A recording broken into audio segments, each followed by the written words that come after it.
You know, mold isn't just unsightly. What many people don't realize is that it can make you extremely sick. In some cases, it can even kill you. Extended exposure to mold can result in nasal and sinus congestion, throat irritation, sneezing, skin rashes, coughing, and respiratory problems. Ingesting toxins that molds produce can cause disease, and some species have been associated with cancer. But in a state known for its torrential downpours, how do you protect your family and your home from something that feeds off moisture? Living and working in Florida, I know many families who've struggled with mold, but here's a guy who actually makes his living dealing with it. Come on. Eric, how are you? Good. Nice to meet you, Chris. Good to see you too. Thank you. To help us learn a little bit more about some of the damage that can be done, Eric Osking is with us. Eric, you are a licensed mold assessor. I think that's a job title I've never heard before. Well, that's good for you. I'm a licensed mold assessor and a certified indoor environmental consultant. And what I do in the mold spectrum is I come in, I do testing, I assess the situation, determine cause and origin. I write protocols for remediators to use to remove mold from buildings, offices, residences, whatever, that kind of thing. And we also come back and test to make sure it's clean before you rebuild. It's a big issue. Bottom line is, you have seen a lot of mold and you know what you're talking about. I've seen a lot of mold, and that's good for me, but not so fortunate for my customers, yes. We know that we live in an environment here in Florida that is conducive to the growth of mold. How bad is the problem? It's particularly bad in Florida. There are mold spores everywhere. You can't get away from them. They're even in the Arctic. They're everywhere. But when you're in a warm climate that we're in Florida, when you have the rain and the humidity that we have in Florida, the only thing that's missing is the food for the mold to cause mold growth. And the food for the mold growth in the home is primarily wood and drywall paper specifically, and some other flooring material sometimes. Not concrete block, that's not a good food source. So if we have food sources and we have the mold spores and we have the temperature regime we need, all we need is water. And that can be in the form of excess humidity within the house. It can be from water intrusion from outside into the home. It can be from a pipe break.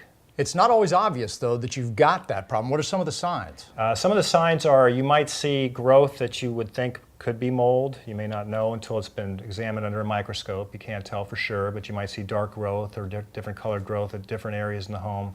You might smell a musty odor in the home. You might be working to remove cabinets or something and then see growth back behind there that you weren't aware of. You don't always smell it, you don't always see it. You can have significant mold growth and not see it and not smell it. So it's a big issue. Right, and the ramifications of that are, there's a lot of expense involved, right? In removing the mold, there can be insurance ramifications and so forth. Insurance companies have been scaling back over the years their mold coverage that they offer their consumers. It's additional coverage that you purchase. The limits are relatively low these days because it is such a problem.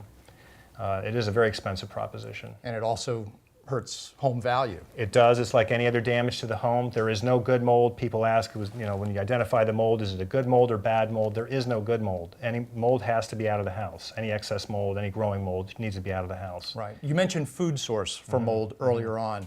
Wood is a problem. How can concrete block help? Concrete block is not a good source of food for mold.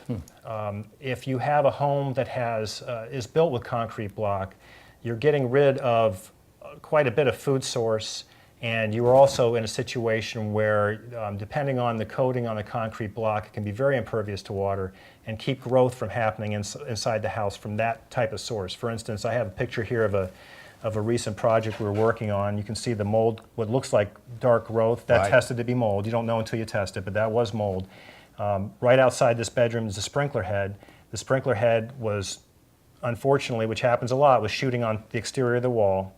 And because this home in particular was a frame exterior, wood frame, the water was able to penetrate and come in and cause the growth that you see there. Right. It doesn't look like a big deal right there, but there was quite a bit of drywall that had to be removed because of the water, because of the mold growth. The carpeting in this room, the tack strip, that all had to come up. There was also wood in the hall that had to come up, which impacted the rest of the house because the wood ran through the rest of the house. So what looks like a minor issue with a sprinkler hitting the outside of a house can be tens and tens of thousands of dollars in damage. That would not have happened with a concrete block wall there. So I've got mold. What do I do? Mold's a serious issue. You have to get it out of the house or the commercial building or whatever you're dealing with. It's got to go. But to be effective about it and make sure it stays out, you have to get rid of the cause. which is the source of water. As Eric said, the best way to protect yourself is to prevent mold from getting into your home in the first place. The question is how?